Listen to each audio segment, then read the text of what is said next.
The content of this channel is for mature audiences. Parental discretion is advised.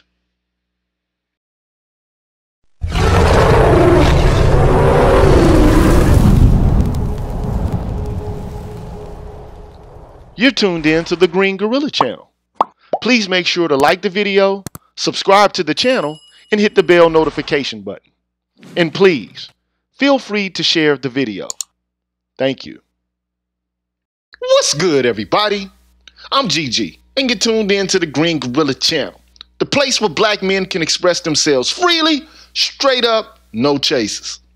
I'm here to talk to you today about a book by the name of Ghettos, written by Tommie Shebly, a professor at Harvard University in the philosophy department and African American studies. Now, the reason I think this book is important is because I believe Tommie Shebly leaves no stone unturned when it comes to talking about the ghetto and problems that black people have who live there. Want to have a conversation about Pookie and Ray Ray? He got that. Want to talk about Shaniqua and Marquita? He got that. Want to discuss issues about black-on-black crime? He got that. Want to get down to black-on-black homicide? Got that. Poor single motherhood? Got that. Welfare? Got that. Food stamps? Got that. Crack cocaine? Got that. Get it? You got that? Well, let's go. Now, if you haven't seen the first video that I did on this subject, go check it out so you can be up to speed. But today, what we're going to do is have a conversation about discrimination and why it's wrong. First things first, let me make something perfectly clear. Not all discrimination is wrong. If this was the case, then we would never be able to reward those who are more talented or be able to give preferential treatment to those who merit it.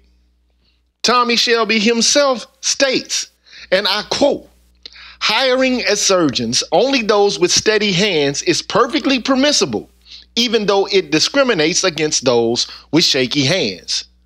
I don't know, dog. If I'm under the knife on the operating table, I don't want a man whose hands, or a woman's hands who's shaking and twitching and moving.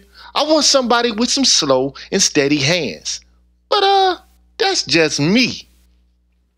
Besides that, even in situations where discrimination is wrong, it doesn't necessarily mean that there should be a law to prohibit it. Take, for example, somebody doesn't want to be your friend because you're black.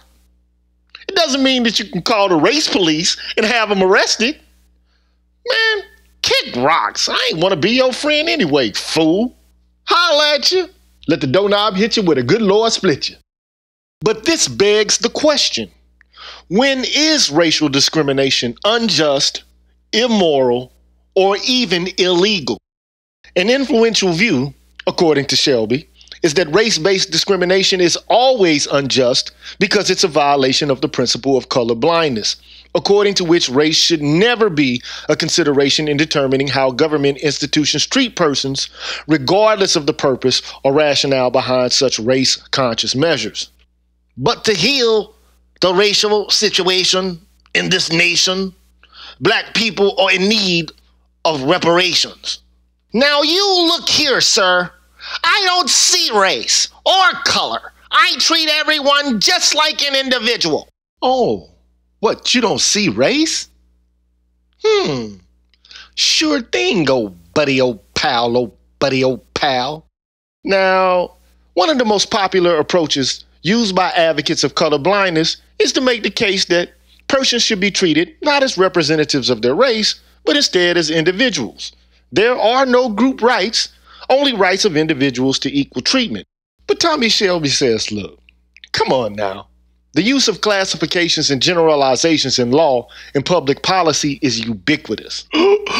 George, what does ubiquitous mean? It means that the use of classifications and generalizations in law and public policy are everywhere, absolutely necessary, and entirely legitimate. I mean, imagine trying to make a policy or laws without relying on broad categories such as persons over the age of 65 or persons who scored at least 70% on the exam. According to Shelby, these classifications treat persons as individuals no more than racial classifications do.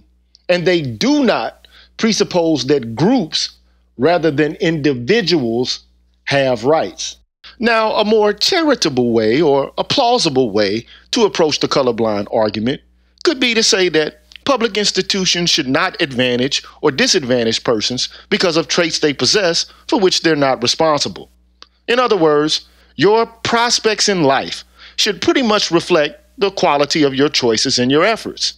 But because an individual's race, whether you understand it as a biological or a social difference, is an immutable characteristic that the individual is not responsible for having, the state should not allow it to affect the person's relative life chances. Sounds good, but a pretty high-powered philosopher, Bernard Boxhill, has argued against this line of reasoning. Boxhill says that maybe your overall life prospects shouldn't be hampered by traits for which you're not responsible, but many opportunities, goods, and services are legitimately given to some people and denied to others because of traits for which they're not responsible. For example, some people are given certain desirable jobs because of their aptitude or height. In other words, if you have an inherited trait that allows you to provide important goods and services, then it's not unjust to prefer you for the job, despite the fact that you're not responsible for that trait. Look, y'all, I can keep doing this for days, but let me just cut to the chase and get down to the nitty-gritty and tell you exactly what Shelby means when he discusses wrongful racial discrimination. Now, when a person or group is denied an opportunity, resource, or public benefit, this constitutes unjust racial discrimination if the unfavorable treatment, A, is based on the normative presumption that one race has inferior moral status to another, B, is based on racial considerations when race is not a relevant principle of differentiation that would further a legitimate end, or C, has been caused by a racially biased application of institutional rules. According to Tommie Shebly, race-based discrimination that takes any of these forms is fundamentally unjust and intrinsically wrong. Well, that's it for this installment. I'll be back at you in a minute with the third part of Chapter 1. Until that time, holla at ya. Peace.